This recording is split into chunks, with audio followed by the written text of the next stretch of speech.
Tell the narratives that matter with these simple steps. Rescan your Digiboxes and look for Highland TV on the list. Make sure to reposition your antennas for those watching through digital smart TVs. Catch us beyond the screen through our social media platforms on the Regional News Group Luzon Facebook page and RNG Luzon YouTube channel. So hit that notification bell for more updates. Gusto mo bang maging updated sa balita at mapasaya ang inyong araw? I-scan ang inyong mga Digibox at hanapin ang Highland TV. Ang aming channel nakadepende sa inyong lokasyon. Para naman sa mga gumagamit ng free TV o digital smart TV, iposisyon ang inyong antena sa labas ng bahay at hanapin ang Channel 44. Pwede rin kaming subaybayan live sa Regional News Group Luzon Facebook page at RNG Luzon YouTube channel. Araw-araw tumutok para sa mga balita, latest updates at kulitan tuwing umaga.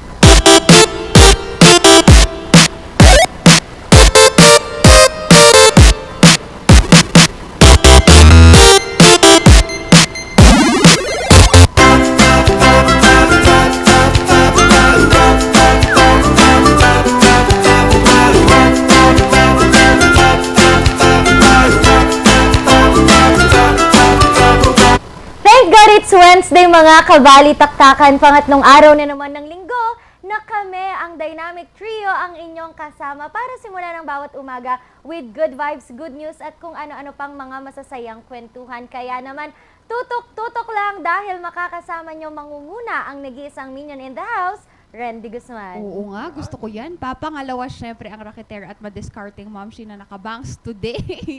Ayan, at isamahan nyo kami ngayong Happy Wednesday and let us all find a reason to be happy nga, di ba? Ang racketeer at madiscarding momshi Shaki. Papangatlo naman with 1.5. 1.5 1.5. Oo, kasi medyo malaki tayo eh. Papangatlo naman sa inyong Dynamic Trio, makakasama niyo po ang inyong gentle giant sa talakan at diskusyon, Charles Limon.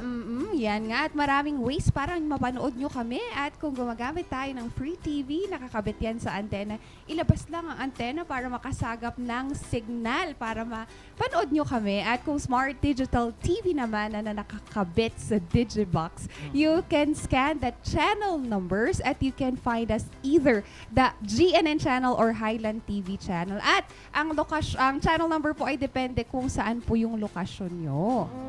Bakit ang bangs maayos lang kay Ma'am Shisheki? Bakit sa akin hindi?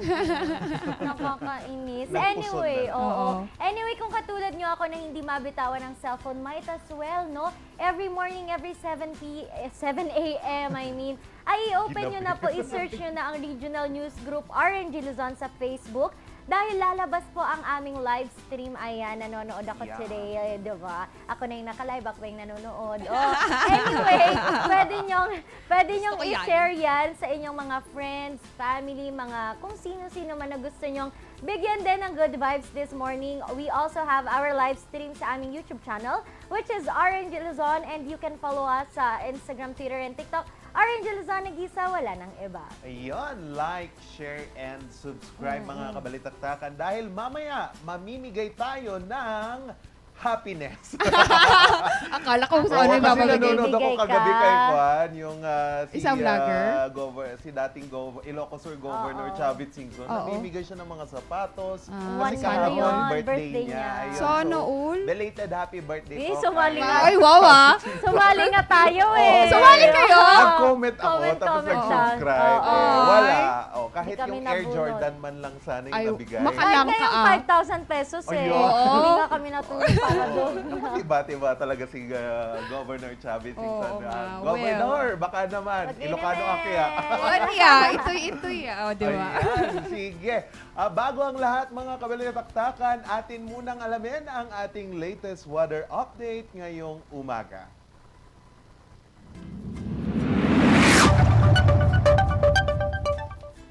Dito po sa ating bansa, medyo hindi po tayo makakaranas ng magandang panahon dito po, lalo na po dito sa Southern Luzon, pati na po dyan sa Mindanao dahil nakaka-apekto po ngayon dyan po sa Southern Luzon, lalong-lalo na po dyan sa part ng Palawan, itong namataan na low pressure area kung saan nakakaapekto po ito sa weather system ng Palawan at iba't iba pang mga karatig probinsya dito po sa ating malapit dito po sa Palawan. So ang low pressure area po ay huling namataan sa vicinity ng Puerto Princesa City, Palawan. Pero binabantayan sa ngayon itong nasabing low pressure area dahil hindi, posibleng hindi naman ito maging ganap na bagyo. Pero hindi pa rin po nila inaalis ang posibilidad na lumakas ito at maging isang bagyo.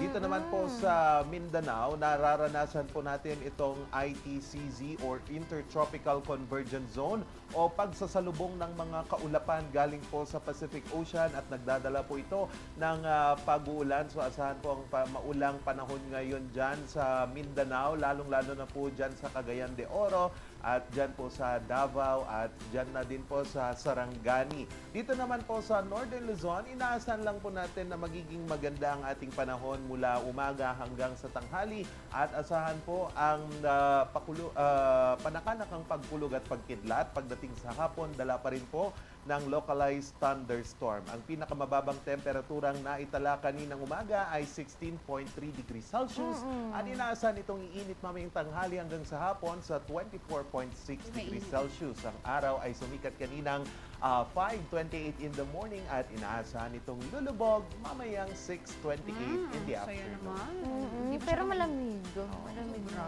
Sobra. Sobra. Kagabi pa nga, niloloko ko pa nga si Jem. Sabi ko, 12 degrees kami dito, 12 degrees. Tapos lumamig talaga nung madaling araw. Madaling araw. Baka naman Tapos nakabukas pa yung bintana.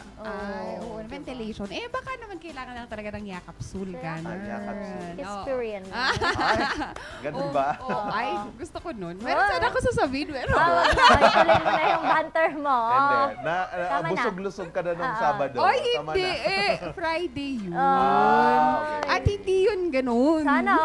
Hindi yun ganon, Morning Barkada. Pero may ganon dito sa Bangkok, Morning Barkada. Because the first incident for cat to human COVID-19 transmission has been reported. Really? And again, medyo mababa yung numbers nito all over all over Asia and all over the world. Pero nabahala sila kasi meron. Bakit may Cat to human? Cat to human transmission ng COVID-19 and the affected cases were father and a son. Ayan. So, initially, na-swab sila and they were asymptomatic. And then, nung sinwab din yung cat, unfortunately, siya din nag-positive sa COVID-19. So, Parang train to Busan yan, ha? Oo, huwag naman. Oo, At saka yung transmission na to Morning Barkada, mababa lang naman siya. And not only in Bangkok, all over meron ding cases in Korea na ganun yung transmission. So, ang nangyari could have been is that the cat may be outside. Nag-stray siya other places at nakuha niya yung COVID-19 from another patient and na-transmit niya dito sa father and son. Although, the reports have said that they are okay and actually they are asymptomatic. And for our pets naman, for our pets na cats and dogs, please make sure that if we are asymptomatic, iwan na po natin ang pets natin. Although sa kanila, mas mababa talaga yung symptoms for COVID-19. Ang usual na symptoms niyan, Morning Barkada, is look at your pets pag po nang hihina, there's parang nagsisipon at they don't have any appetite. Ganun po yung symptoms that they have already for COVID-19. And yung na-detect pa dito sa Bangkok is Delta variant. Delta variant. So, ano yun? Swinab yung pusa? Yes, sinwab din yung pusa. And unfortunately, yung nag-swab din na veterinarian is nakuha niya din yung COVID-19. Oo, pero naka-gloves naman siya pero wala daw face mask. Try ko nga dun sa mga alaga nating daga, ma'am. Yay! Daga talaga. Wala. Kami doon. Tuting lang. Tuting lang. Pasok ng pasok. Ay, oo, yung nasa labas. Oo. Ayan. Pangalan nun si Kuton. Kuton, kasi maliit siya. Madaming langgam. Oo. Oo, Nako, no? sige. Punta naman po tayo dito sa Pilipinas dahil nga po sa unti-unting pagtaas ng mga kaso ng COVID-19 dito sa bansa. Nako, paano kaya yung pag-aaral ho ng ating mga estudyante kasi back to face na ulit tayo. Naghahanda po ngayon ang iba't ibang mga paaralan, lalong-lalo na pong mga iba't ibang universidad dito po sa ating bansa dito sa pagsipa muli ng kaso ng COVID-19. So this will be parang magiging case study natin to if ever na tumaas yung kaso natin lalong-lalo dyan sa Metro Manila. Dami-dami pa ng mga universidad dyan, di ba? Yes. Ano kayang gagawin ng ating mga universities if ever na tumaas ulit ang kaso ng mga COVID-19, lalong-lalo na dito sa ating dito sa Pilipinas. So ayon po sa DepEd, napaghandaan naman ho ito ng iba't ibang mga paaralan dito sa ating bansa kung saan magsisimula pa lang itong blended learning setup natin by August, which is over 80% ng pampubliko at 12% na pribadong paaralan sa DepEd ay magsisimula sa Agosto. So ayon po kay Joan de la Providencia, 26 years old, isa po siyang private school elementary teacher. Sinabi po niya na naghahanda naman daw po sila para sa pagbalik ng mga learners sa face-to-face class. So, ayon naman po sa DepEd, naghahanda din po sila if ever na merong pagtaas ng kaso ng COVID-19, baka itigil muna ang face-to-face class kung saan para po ito sa kaligtasan ng ating mga guro at mga estudyante. Yes. Pero, vaccinated na din yung mga bata. So, yun yung pag-iisipan natin on how we will deal on this matter kung siguro tataas ulit ang kaso, tigil muna ba sa face-to-face or tuloy pa rin? Ikaw. Ano masasabi mo? Na-overwhelm talaga ako nung bumalik na ng face-to-face kasi syempre limited lang capacity per school. So, per classroom. So, may group A, may group B, may online class ka pa. So, kung may magkawaan, yung group A yung hindi papasok. Oo, at saka simultaneously yan, group A muna this week, group B next week, pero simultaneously yan, imimit mo yung online class. Kaya dun talaga ako na-overwhelm. Kasi yun ang structure natin ngayon. This is what we follow here in the Cordillera region. Okay. Pero however, kasi i-relate ko na siya sa Cordillera region, yan. ano? Kasi ang sabi po ng DepEd, dahil nga daw, di ba, uupo si President Sara Duterte. So, ang gusto kasi ni Sara Duterte, full face-to-face by August. With that po, nagre-request ang OCD, Office of the Civil Defense, ng surge plan from schools in case kung ano ba ang dapat nilang gawin pag nagkaroon ng maraming kaso. And also, the Department of Education Cordillera are already alam mo yun, yung mga clinic and naglalagay na sila ng mga vaccination triage sa mga schools and patuloy pa rin naman nila na ine-encourage yung mga parents. However, yung iba kasi hindi mo mapipilit kasi sa beliefs, di ba? May mga beliefs sila na, ay hindi, wag kang magpabakuna. Though yung mga bata daw, pag tinatanong ng DepEd, ng DOH, sinong gustong magpabakuna? Ako, gaganon yung mga bata, pero ang mga magulang ayaw nila. So, ang ibang parents na nabakunado na yung kanilang anak, syempre kinakabahan. Pag full face-to-face, madaming makakasalamuha. However, sabi nga naman nung isang parent, kung ayaw nilang pabakunahan ng anak nila, might as well teach them how to follow the protocols. Na kapag mag-mask, wag masyadong naglalalagi na. And after, sabi din ng DepEd na responsibility ng parents. So, after class, kunin ang anak. Iuwi, wag hayaang maglaro kasi hindi bakunado eh. And nag-promise naman ng DepEd Cordillera na walang discrimination. Bakunado man. Yes, Tapos ang nilalabi pa ngayon is that all students should have their PhilHealth. PhilHealth. Kasi pero na siya. tatanggalin na daw. Para in my take, ako okay lang. Kasi talagang mapoprotektahan sila either under their parents' PhilHealth or PhilHealth nila. At saka magagamit kasi nila, ito I'm sorry, speaking in behalf of college students, after they graduate, meron na sila talagang PhilHealth. So okay na yun. Okay na siguro yun. Oo. Tapos sa university din, may isolation facility din. And siguro ang request na lang natin are self-antigen kits sa mga clinic. Yes. Kasi walang ganun Siyempre hindi naman natin. Ako, naririnig ko na naman yun. Baka masusunod, face shield naman. Huwag sanang bumalik ang face shield at iba't iba pang mga kailangang isuot bago lumabas ng bahay. Huwag lang face shield, please lang. Ayan, Morning Barkada. Alam nyo ba ang ibibida natin mamaya ay isang curator ng art exhibit. And makikita natin how this artists have really full bloomed and pinakita nila that there is still culture and tradition here in the Cordillera region. Iyon. Mamaya naman po ating antabayanan ang pasada ng mga balita sa Morning Balita. Yes, kaya tutok lang, huwag kayong alis. Magbabalik ang Dynamic Trio dito pa rin sa Morning Balitaktakan.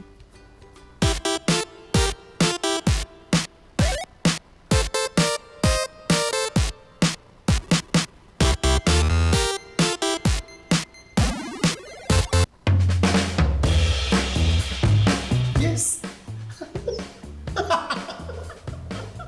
Ayos to! Ayos to! ka? Ang lakas naman ang tawa mo. Sino ba namang hindi matutuwa dito sa online shopping service at cash on delivery ng TG Home Builders? Pwede din mag-online reservation for pickup. Pa, ano yung sinasabi mo? Ma, mapapakabitan na natin ng tiles ang bahay natin. Pa, baka naman pwede mong isabay yung bubong ng bahay natin. Para sa quality construction materials, mag-TG Home Builders. Main warehouse and showroom at number 75 Ferguson Road, Gisad, Baguio City. Bukakan Branch at number 73 Bukakan Road, Baguio City. Marcos Branch at KM3 Marcos Highway, Baguio City. Sales Office Branch at number 221 at Tab Marcos Highway, Baguio City. La Trinidad Branch at KM6 Batag, La Trinidad. And Urdaneta Branch at MacArthur Highway, Urdaneta City. TG Home Builders. We turn houses into homes. Bazaar Music offers a complete line of musical instruments.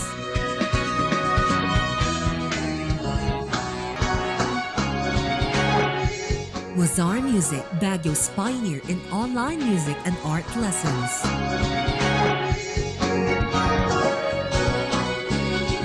Bazaar Music, bringing music closer to your hearts.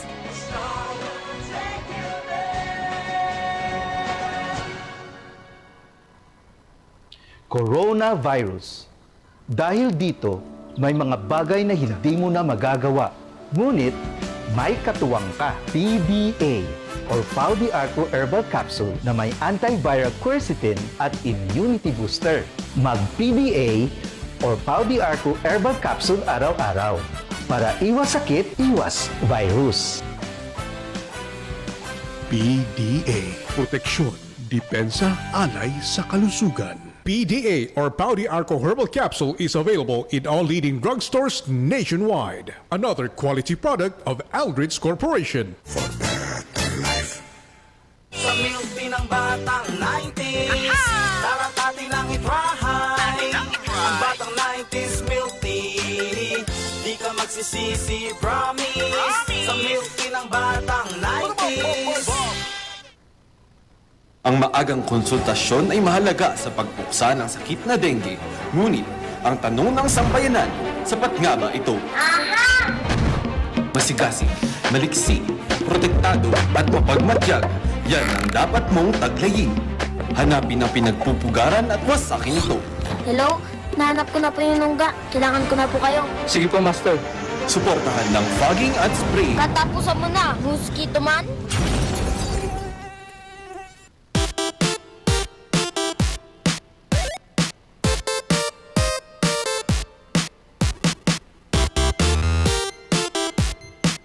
Yan, bilang UNESCO's heritage site for folk arts and craft morning barkada, we're just embodying what it means here in Baguio City. And it also just not stop there. We're also crafting local artists to find their avenue to express such. We have this morning the curator of Pandagka.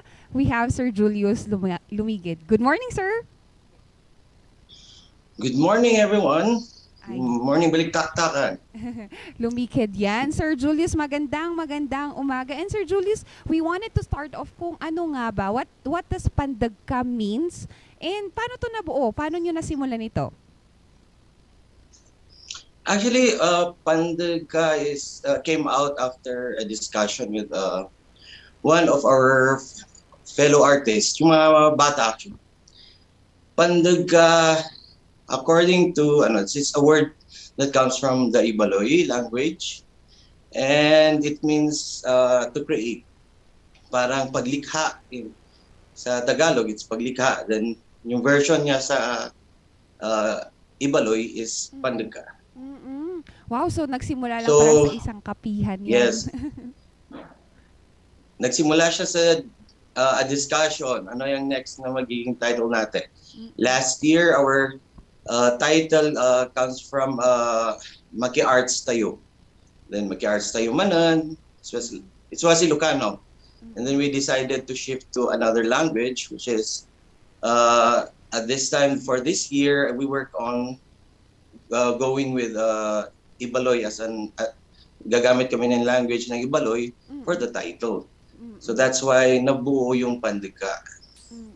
Right. Sir Julius, when you have started this out, ano pa yung naging ultimate mission and objective of opening Pandagka?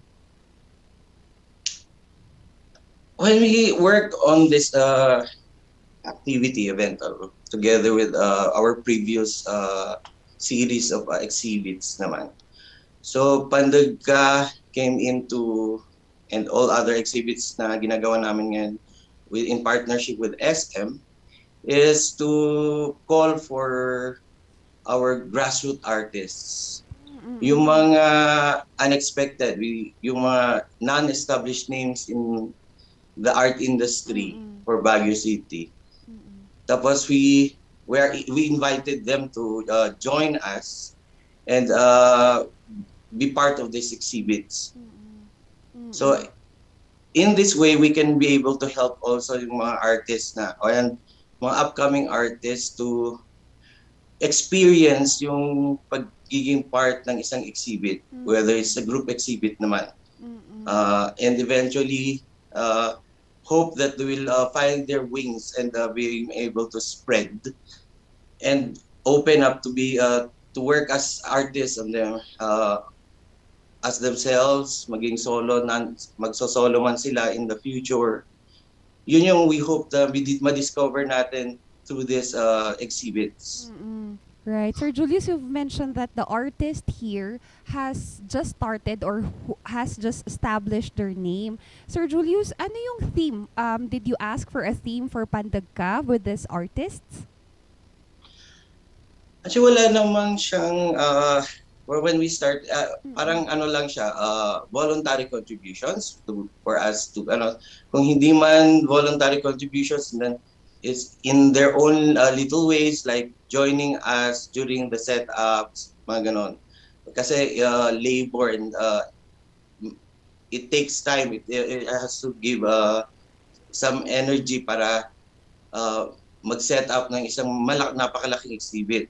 Actually, this exhibit has currently ang participating artists is 128. Yes, and with around 200 artworks na naka-display ngayon. Wow, ang dami pala nating natulungang artist, Sir Julius. Sir Julius, usually, there's a theme nga ng Pandagka. Is this something, kasi nakita ko po, figurative art? Tama po ba, Sir Julius? Hindi naman. Actually, ang theme natin for this time for Pandagka, kasi the last time we were on Cordillera figurative arts, and then we mixed naman na this time ang focus natin was live.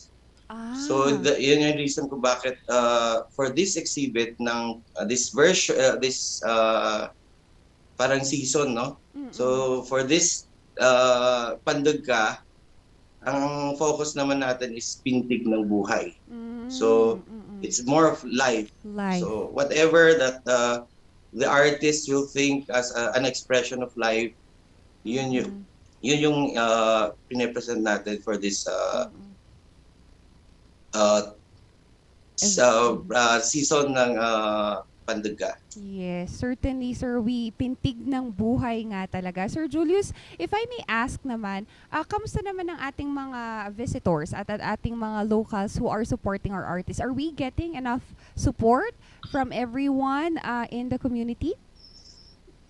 Interestingly, marami eh. So, from the start of these exhibits natin with SM, we didn't expect, meron pa nga dyan senior high school, suddenly shelling out from their own allowances, Wow. Bumibili. Kasi it just happens na parang they're connecting with the artworks. So they get one and they start their own collection of artworks. This is the reason why we came up with this. We asked grassroots artists para and yung prices natin hindi siya yung talagang kamahalan eh. Yes. One can even shell out like 1,000 lang, mga ganun meron na siyang part of the magkakaroon na siya ng simula ng kanyang collection. So dito natin nakikita na there are people who are willing to bring they're willing to shell out just a portion of what they have to just have an artwork from Right. a fellow Kakailians When from garod, Baguio City and the Cordilleras. when garod, Sir Julius, nakita tayo no how much they wanted to be part of it and how they wanted to support our local artists. Sir Julius, ngayon in our retrospective, Baguio City have been home for a lot of artists, local artists, visual, media and everything. But Sir Julius, in your own perspective, what makes Baguio City a haven of artists? I think one of the important elements na nagti-trigger ng pagiging creative natin is our culture. That's one thing. It's our culture. It starts with what we actually have. Ang pagiging visual artist naman, painting yan is foreigner yan na Yes. dumating, natutunan natin from the outside. Then it starts with how we work on your culture. Ano ba yung mga nasa atin sa kultura natin? Marami tayong weavers, meron tayong in some parts meron tayong potteries.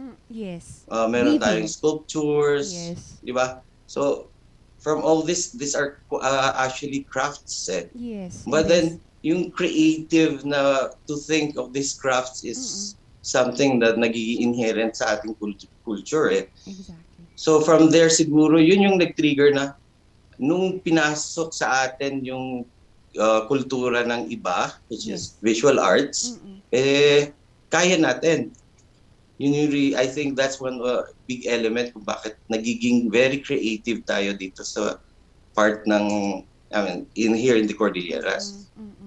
Right. Sir Julius, isa pa kasi sabi natin, we have ways and aspects how we can preserve our culture. But in your own, how does art really preserve this? Kasi nga, ngayon, maybe our artists have their own vision of what they wanted in their visual arts. Pero ikaw, Sir Julius, how do artists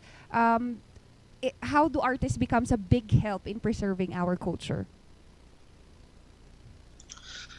There's a saying kasi na a painting is a record of history, no?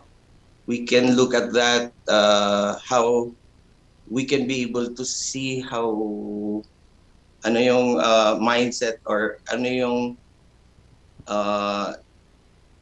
milu nung panahon kung kailan na paint ang isang painting. Yes. So at the present, actually, ngayon, marami sa mga visual artists natin na discover na pwede pala sila mag-visual arts only during this pandemic.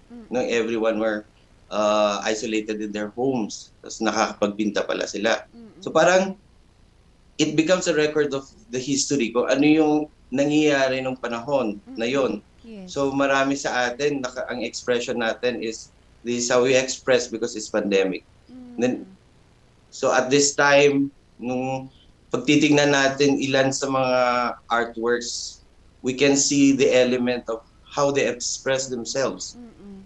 Right. And sabi nga natin, during the pandemic. Yes. So parang confirmation lang na pag nagpinta ka, kung ano yung mindset mo, kung ano yung nasa isip mo, nasa puso mo, ano yung feeling mo, ipinipinta mo.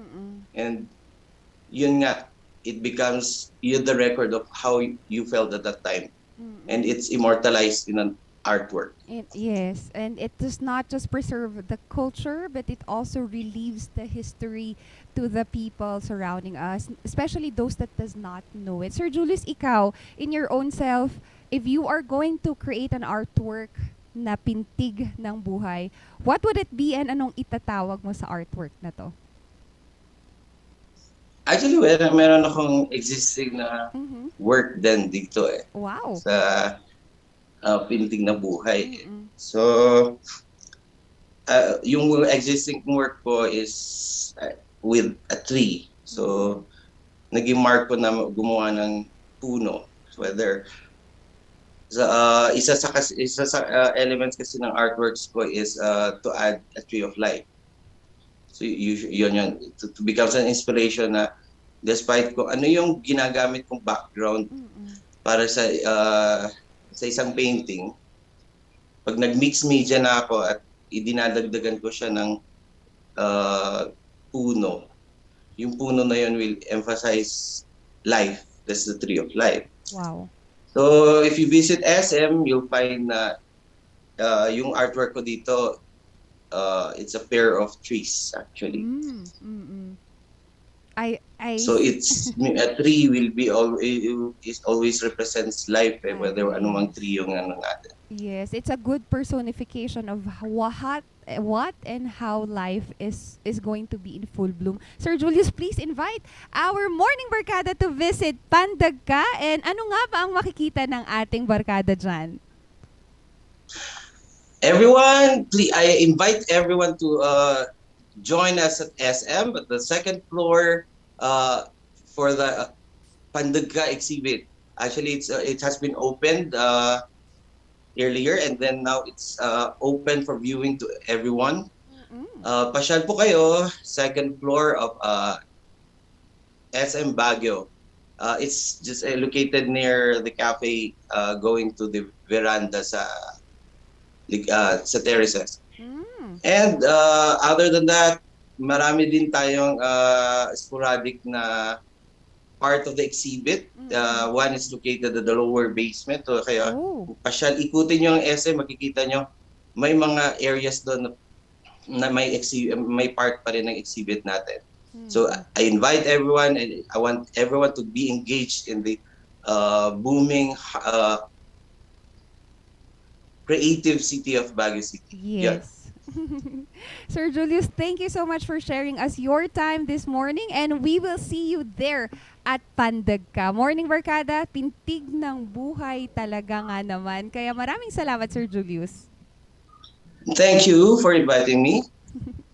Ayan, di ba? Sabi nga ng shirt ko, ayan, si Apo Wangud or Fangud is one of our last mambabatok in Kalinga who is expressing art in her own ways. And you also, Morning Barkada, maybe this is time for you to go to this avenue. Maybe an art is going to be an expression for you. But at the end of the day, art is life. Morning Barkada, magbabalik pa rin ang Morning Balitaktakan.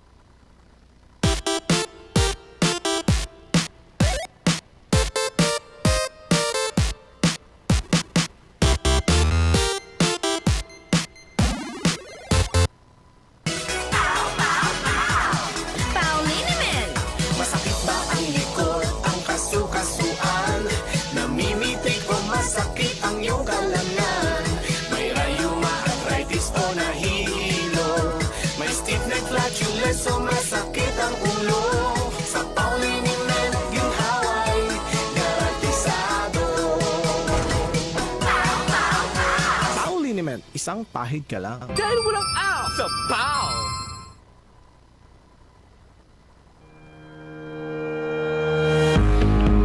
The Baguio Country Club, the first and only 5-star mountain resort in the Philippines, is fully equipped and ready to welcome you back.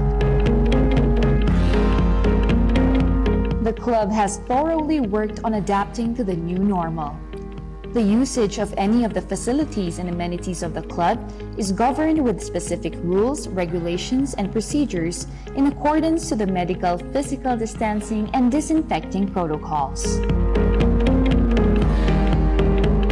And as you return back here to your second home and make new memories with us, we assure you that at the Baguio Country Club, you do not have to worry, because we can assure you that the club continuously puts great importance to the health, safety, and wellness of its members, guests, and employees.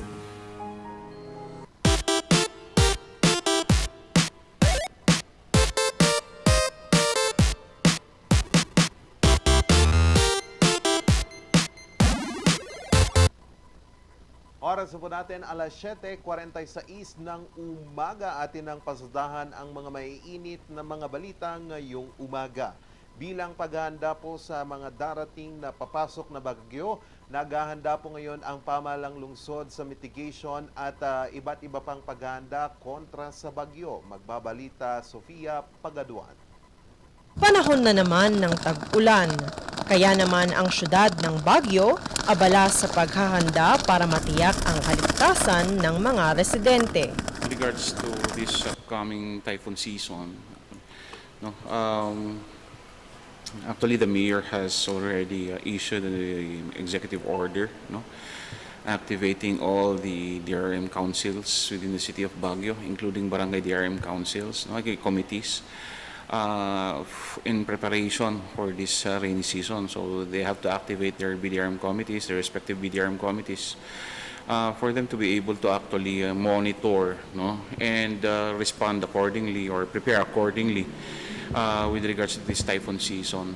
Ilan sa mga pinagtutuunang pansin ng City Disaster Risk Reduction Management Office ay ang mga sanhi ng pagbaha at mga makabagong proyekto na makatutulong sa pag-monitor sa sitwasyon ng iba't ibang barangay.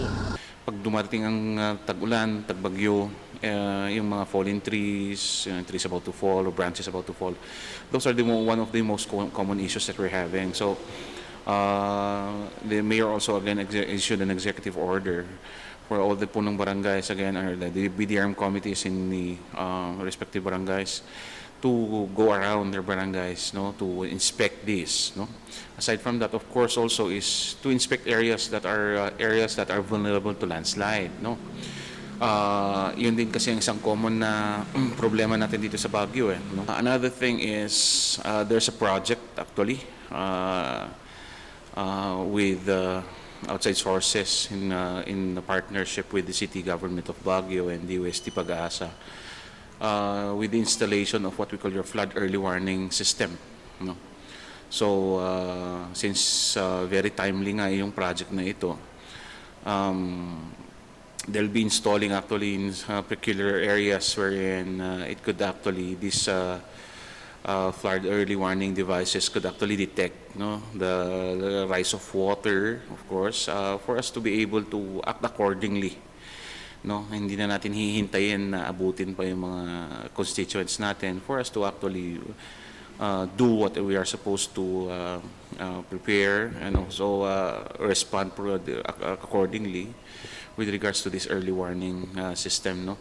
Nakikipag-ugnayan din ang CDRRMO sa City Social Welfare and Development upang magkaroon ng programang tutukoy sa mga highly vulnerable population. Pero hindi pala isa o dalawa marunong rate ng first aid, may training day ng first aid, PLS, tawagan natin sila. Tanungin natin, meron pa po ba na marunong rito na mag-CPR?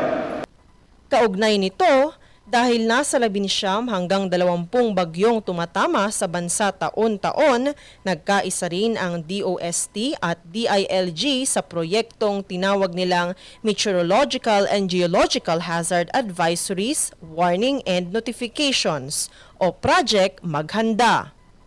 Hangad ng Project Maghanda na mapataas pa ang level ng kamalayan ng mga tao sa disaster risk reduction sa pamamagitan ng pagsasanay sa mga first responders, uniformed personnels, local information officers at media. Sofia Pagaduan para sa Luzon Headlines. Dedesisyonan na ng LTFRB Cordillera ang hirit ng mga jeepney drivers na dagdag pamasahe. Magbabalita, Ren de Guzman. Ungot sa mga tsuper ng jeep ang patuloy na pagtaas ng presyo ng produktong petrolyo. Muli na naman kasing nadagdagan ng 3 pesos and 10 centavos ang kada litro ng diesel at 80 centavos naman kada litro ng gasolina. Sa ganitong presyo ngayon, pag wala kaming, pag hindi puno, pag uwi, lugi pa kami. Sa problemang ito, pagkakaroon ng tip box ang isa sa nakikitang solusyon ni Councilor Benny Bumogaw. Ang ating panawagan sa ating mga kababayan, kahit wala po itong order ng LTFRB na magtaas at may tip box po, meron mang tip box o wala, magbigay tayo. Magbigay tayo kahit konti-konti, 2 piso kada sakay, no? From 9 pesos, gawin nating 11 pesos or 12 pesos. Or nasa inyong kalooban yan. Anya, hindi naman daw ikasasama ng mga tsuper kung sila ay manghihingi ng voluntaryong dagdag kita. Hindi, yung tip box ay kwan yan. That is legal. Legal yan kasi may ordinansa ng City of Baguio. Ganun nga ang kwan natin nung pandemic eh. Nung pandemic, nag-isip ako ng pamamaraan. Kasi hindi naman tayo pwedeng gawa ng ordinansa para itaas yung pamasahe dahil tungkulin yan ng LTFRB. Di siyempre nag-isip tayo, tip box. Ang tip box ba ay okay? Okay naman yan kasi voluntary yan. Ang kanyang tinutukoy ay ang Ordinance No. 71 Series of 2020 o ang ordinansang nagpapahintulot sa mga jeepney na maglagay ng tip box. Pero ayon sa mga tsuper, hindi ito sapat. Nais pa rin nila ang pagtaas ng pamasahe. Ayon naman sa LTFRB car, malaki na ang tsansang mapagbigyan ito. Yung PUJ po kasi may natanggap po tayong request from one utak na fare increase noon pa pong March.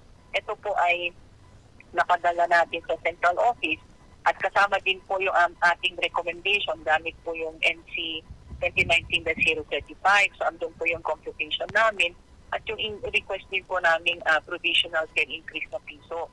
Yun pong sa PUJ, inihiring na po yan ng ating central office ng board sa June 28. Kung sakaling maaprubahan ang petisyon ng one utak, magkakaroon ng 5 hanggang 6 na pisong dagdag pasahe sa mga jeepney sa Cordillera. Randy Guzman para sa Luzon Headlines. Prioridad naman ngayon na bakunahan ang mga estudyanteng magbabalik sa face-to-face classes. Magbabalita, Randy Guzman. Sa bawat pagsundo ni Zaira sa kanyang grade 1 na anak mula sa face-to-face class, kampante siyang ligtas ito mula sa COVID-19 dahil bakunado. Para makapasok na rin siya sa school, para hindi na rin siya laging nasa bahay lang. Tsaka hindi ka na rin matatakot if ever na mahawa siya dyan sa school. Hindi siya mahahawa ng yung sobra, yung mild lang na symptom siguro. Ayon kay Vice President-elect Sara Duterte Carpio, kapag siya ay tuluyang naupo bilang kalihim ng DepEd, target niyang magkaroon ng full face-to-face class sa Agosto. Dahil dito, may pangamba na si Zaira na mas marami nang makakasalamuha ang kanyang anak. Di kasi maikakailang, may ilang hindi pa bakunado. Siguro sumunod na lang sa health protocols. Kung ayaw nilang pabakunahan yung anak nila, sumunod na lang sa health protocols. Mag-face mask, ganun na lang. Marami pa rin kasing mga magulang na ayaw payagang mabakunahan ang mga anak. How do we get the consent or the waiver, whatever ang paniwala nila, if the parents do not want to sign it? Nagtanong kami sa schools, siyempre mga pupils yun, grade kinder to 5 years old and above. Kausapin pa ni Web yan sa dialect, no? And sino timang kaya't nagpabakuna ti COVID? Da kami. Gusto nila, but the parents don't sign. Kung hindi bakunado yung mga anak nila, they have to take also a responsibility about the learning delivery mode. Kung talagang ayaw nila talaga, di tumulong sila sa pagtuturo sa mga anak nila. Kasi kung halimbawa, kung hindi sila vaccinated, pumasok po sila sa school, baka sila po makahawa sa mga classmates nila na vaccinated or otherwise. No? Patuloy naman raw ang advokasya ng bawat paaralan na mahikayat ang mga magulang. Meron po tayong engagement with the DOH, with the RHU, and of course with our school and health nutrition unit sa ating region at sa mga division offices. May mga doctors naman po tayo at consistent naman po sila kung trained naman po yung mga school nurses natin on how to do the vaccination program at lalo-lalo dyan sa mga malalaking schools natin. Open po yung mga school health clinic natin to conduct the same, no, with the of course with the assistance and direction of the Department of Health po. Sinisiguro rin ng Office of the Civil Defense ang pagkakaroon ng surge plan sa mga paaralan. Ang surge plan po, ito po yung plano na pinapacilitate po ng ating opisina para masiguro na handa po ang mga eskwelahan, ang mga university sa pag-facilitate ng mga kaso ng COVID-19 in case man na magkaroon ng detection. At in case din naman na tumaas yung clustering of cases sa kanilang host local government unit. Sinigurado naman ng DepEd na walang mangyayaring diskriminasyon sa mga bakunado at di bakunadong mga mag-aaral kapag naipatupad na ang full face-to-face class. Randy Guzman para sa Luzon Headlines. At yan ang mga balitang nakalap ng Morning Balita. Para pa po sa mga karagdagang mga balita, tumutok lang po sa Luzon Headlines, alas 6 ng gabi at alas 6:30 naman ang News Force North Luzon. Magbabalik po ang Morning Balitaktakan.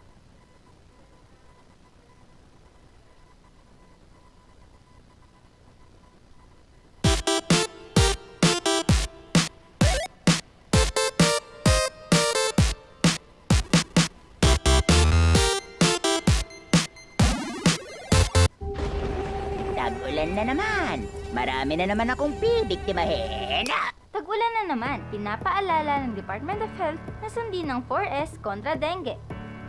Una, search and destroy mosquito breeding ground. Pangalawa, secure self-protection measures. Pangatlo, seek early consultation. At higit sa lahat, support fogging to prevent impending outbreaks. Ugaliing sundin ng 4S ng DOH dahil stay safe at home ka na, then get out ka pa!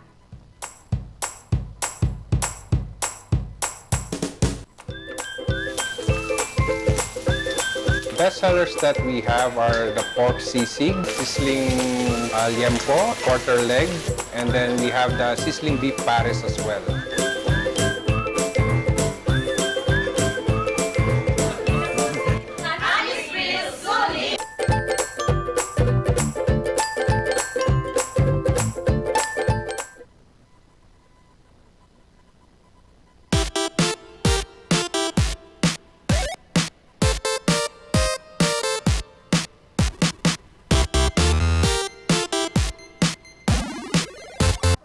Thank God it's Wednesday! Ayan, kung ano-ano na namang mga good vibes, tawanan.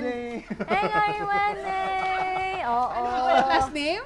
Wednesday! Ayan, Morning Workada. Magbigay lang tayo ng good vibes to everyone that is watching. Maraming salamat po sa sumuporta. And please, visit Pandaga! Makikita natin yan maya-maya lang. That's up until September 18. Kaya marami pa kayong oras para bisitahin yan. Why not purchase something that is locally made? At maraming salamat din po sa ating mga sponsors. Bakit parang tatapusin na? TG Home Builders, NGCP at Baguio Country Club. Ayan, gusto kong magpasalamat sa lahat po ng nanonood sa aming Facebook page and doon sa araw-araw na nagsisend ng stars sa amin. Yeah. We appreciate and thank you for sharing us your blessings and we promise to give good vibes every day. Anyway, gusto ko din i-congrats ang aking baby girl pinsan, si Alexa Shane. Naku, gagraduate na siya ngayon. Congratulations! And of course, sa aking ninang na very proud ninang, andyan sila. Andito sila ngayon sa Baguio City for the face-to-face graduation. Ay, wow! Nakaka-proud! And to our little babies, no, sila Aleng, Aishi, and everyone there, si La... Agdigdigos na pa'y tatay. Well, Ay, nakita yung nakakasyay! agdigdigos na nako. And syempre kay Andrew and sa aming baby girl na maliit. Enjoy Baguio City and enjoy the weather. Congratulations again kay Shen and hello Ace. Ayan. Anong school sila? UB. UB. Yun. Alright. University of Congratulations Cordillera. sa mga- Ano? Bakit mo ako inaano, ha? Ayan, congratulations sa mga mag-graduate ngayong araw na ito. And bukas naman si Sofia ba? Tama ba? Hindi, sa 29 pa siya. Oo. Naku, may okay. gwapong dumating. Oy, magpapa-breakfast. Yan. Ay, ang pogi! And babatiin na din natin yung mga dati nating SLU interns sina Yes. Christine Macalinaw. Oo. Gagraduate po sila sa June 24. Naman. Ay, malapit na. Happy graduation sa inyo. Parang, baka na, Baka naman gusto ko ng pansit.